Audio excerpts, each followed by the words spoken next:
A lo largo de la historia hay figuras que marcan a fuego el periodo en el que viven, ya sea por sus ideas como por sus acciones, y que logran con su importancia modificar el mundo que los rodea. Una de estas figuras es sin lugar a dudas el protagonista de esta pequeña serie de capítulos, el emperador Aureliano de Roma. Aureliano aparece en la historia romana en un momento de absoluta crisis, tal vez la mayor crisis que había vivido el imperio hasta el momento. Roma estaba dividida, literalmente había 3 estados que ocupaban el territorio del imperio romano. Y además del caos político, Roma enfrentaba amenazas externas. Por un lado, las tribus germanas estaban cada vez más agresivas, se producían cada vez más saqueos, más invasiones. Y por el otro, en el este, había una fuerza a tener en cuenta, un imperio rival de Roma, el imperio sasánida, heredero de los aqueménidas, que buscaba restaurar el antiguo dominio de los reyes persas. Una Roma dividida no podía enfrentarse a estas amenazas. Y es entonces cuando aparece en la historia la figura de Aureliano, quien asciende al trono imperial en el año 270, después de haber sido general del emperador Claudio. Aureliano, al momento de ascender al trono imperial, sabe que el futuro de Roma pende de un hilo y sabe que tiene que hacer algo al respecto. Ya su antecesor, Claudio II, había empezado a planear la reunificación imperial, pero su muerte había dejado este proyecto trunco. Aureliano hereda el trono y hereda la tarea. Aureliano sabía que no había tiempo que perder. Si Roma iba a sobrevivir, tenía que reunificarse. El imperio estaba casi prácticamente destruido, pero Aureliano iba a ser su restaurador.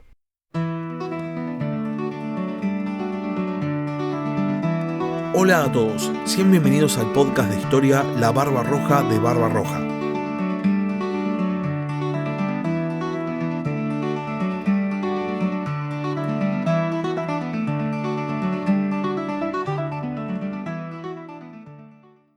En el año 270 Aureliano asciende al trono imperial de Roma.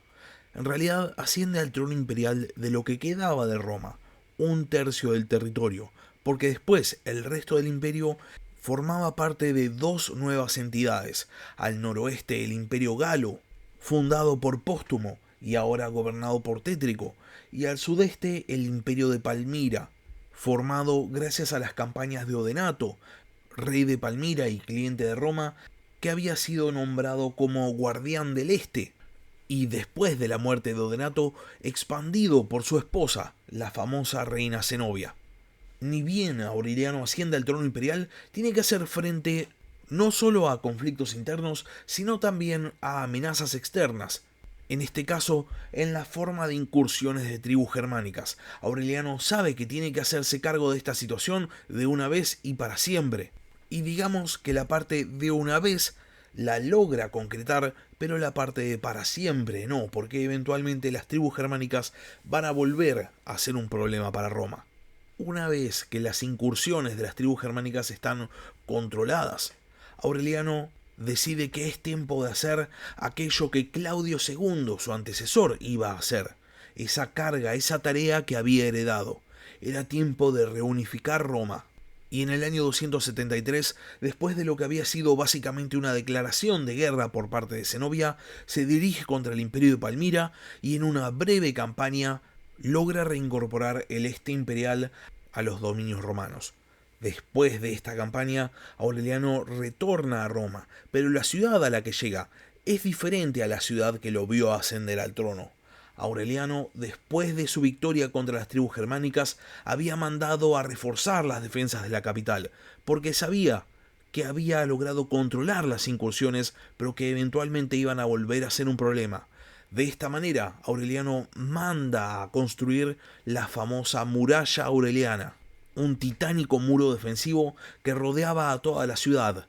En la antigüedad, el círculo completo de la muralla era de 19 kilómetros, de los que al día de hoy, más de 1700 años después, se conservan 12,5 kilómetros.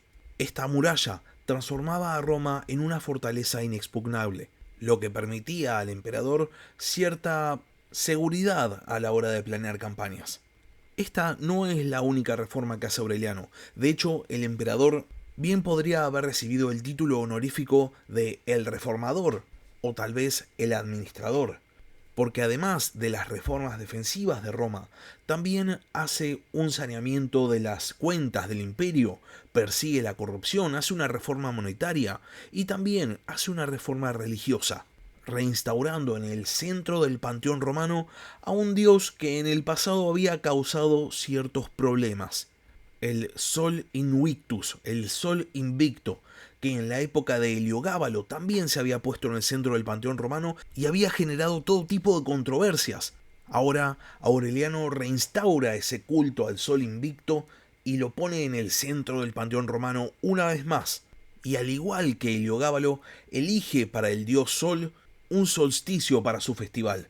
Pero a diferencia de Heliogábalo, que había utilizado el solsticio del verano boreal para el festival al dios Sol Invicto, Aureliano elige el solsticio de invierno, situando el festival del nuevo dios en el día 25 de diciembre, un día muy significativo para muchas tradiciones religiosas de la cuenca del Mediterráneo. El emperador Aureliano utiliza el botín conseguido en su campaña contra el imperio de Palmira para construir en Roma un magnífico templo dedicado al dios Sol Invicto. Y siguiendo con sus tareas de administración, también manda a restaurar todos los edificios públicos de la capital, que en todas estas décadas de gran caos político habían sido descuidados. En muy poco tiempo, Roma parecía una ciudad nueva, estaba totalmente restaurada, tenía un sistema defensivo nuevo, se estaba construyendo un magnífico nuevo templo. Y a diferencia de lo que había pasado en tantas otras oportunidades, en este momento las arcas del Estado no estaban sufriendo por todas estas reformas. El gobierno de Aureliano, más allá de que hubiese durado hasta el momento muy poco tiempo, estaba siendo muy bueno para Roma. Sin embargo, el emperador sabía que no podía quedarse en la capital para siempre, tenía una tarea que completar. Aureliano ya había restaurado el este, pero ahora tocaba hacer lo mismo con el oeste.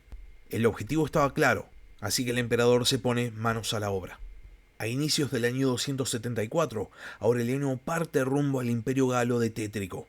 Aureliano sabía que esta campaña iba a ser considerablemente más fácil que la campaña contra el imperio de Palmira, porque el imperio galo ya no era la potencia económica que había sido bajo el gobierno de Póstumo, sino que ahora estaba en franca decadencia. El imperio galo no solo atravesaba una crisis económica, sino que también habían empezado a surgir pretendientes que minaban los esfuerzos de Tétrico de mantener la unidad imperial. Además, por si esto fuera poco, el imperio galo había ido perdiendo territorio, inclusive antes del ascenso de Aureliano como emperador. Solo partes de la Galia, partes de Germania y Britania componían este estado separatista. Sin embargo, esta aparente debilidad no implicaba que los galorromanos no fuesen a luchar, y de esta manera el ejército de Aureliano se encuentra con el ejército del Imperio Galo comandado por Tétrico en el territorio del actual Chalon, en Francia, dentro de los famosísimos campos cataláunicos que van a ser protagonistas de la historia romana en los años posteriores. Lamentablemente, a diferencia de la campaña contra el Imperio de Palmira, la campaña contra el Imperio Galo está, digamos, mal documentada y no sobreviven relatos acerca de cómo fue el enfrentamiento. Lo único que tenemos son dos versiones. Por un lado está la versión que nos habla de un combate encarnizado en el cual las fuerzas de Aureliano y Tétrico luchan en una batalla tan sangrienta que por las décadas venideras va a ser conocida como la catástrofe cataláunica. En esta batalla, Aureliano finalmente prevalece y captura a Tétrico y a su hijo, poniendo fin con una sola batalla a la independencia del Imperio Galo. Y después está la otra versión, mucho más romantizada para el lado de Aureliano. En esta versión, Tétrico escribe a Aureliano y le suplica que lo salve de la miserable situación en la que se encontraba como emperador del Imperio Galo, y Aureliano accede, y después de una batalla en la cual Tétrico no quería participar, Aureliano consigue la victoria y se lleva al emperador galo y a su hijo como prisioneros. Como vemos, hay partes en las cuales las dos versiones coinciden. Hubo una batalla y Tétrico y su hijo fueron hechos prisioneros. En lo que difieren las versiones es en la actitud del propio Tétrico. En una versión, Tétrico es un emperador que lidera a sus tropas frente al invasor. Y en la otra, Es un suplicante que no quiere estar al mando del Imperio Galo.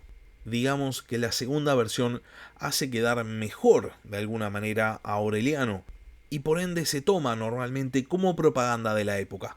Al margen de las diferencias entre las versiones, después de su victoria en la batalla de Chalons, Aureliano pega media vuelta y retorna a Roma. Una vez que llega a su capital, el emperador organiza un enorme triunfo en el cual desfilan Zenobia encadenada con cadenas de oro y también Tétrico y su hijo. Todo el pueblo capitalino ve cómo el emperador retorna victorioso y entonces el Senado otorga a Aureliano el título honorífico de Restitutor Orbis, el restaurador del mundo. Roma, que había estado dividida en 3 estados independientes, ahora volvía a estar unificada. Y ahora el emperador sentía que había cumplido con su tarea, pero le quedaba una cuestión más por hacer. Ya había logrado contener a las tribus germánicas, había derrotado al imperio de Palmira, había derrotado al imperio galo y había restaurado el mundo.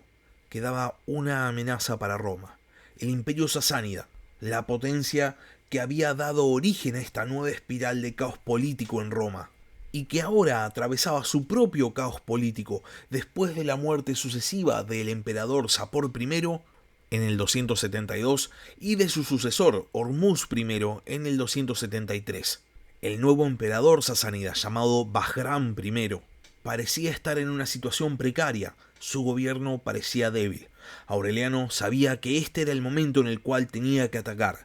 Roma estaba reunificada y toda la fuerza del imperio iba a marchar con él. De esta manera, Aureliano decide marchar contra los sasánidas al año siguiente, en el 275. Parte desde Italia y primero pasa por la Galia, donde se había producido una rebelión. Luego el emperador encara hacia el sudeste y a los pies de los Alpes derrota a la tribu de los Vindélicos. Y después continúa el trayecto siempre por tierra rumbo a Tracia para cruzar el Helesponto. Y de repente, mientras estaba esperando para cruzar el estrecho del Bósforo, el emperador es asesinado por sus propios hombres y la campaña contra los sasánidas no se realiza. Parece ser que uno de los secretarios de Aureliano, llamado Eros, había obrado de manera corrupta y después, siendo interrogado por Aureliano, le había mentido.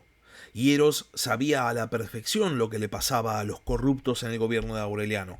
Eran severamente castigados. Y entonces, temiendo lo que podía pasar si el emperador se llegaba a enterar de que le había mentido, Eros decide actuar. Crea una lista falsa que tenía los nombres de oficiales del ejército a los cuales supuestamente Aureliano iba a castigar por corrupción y después la filtra.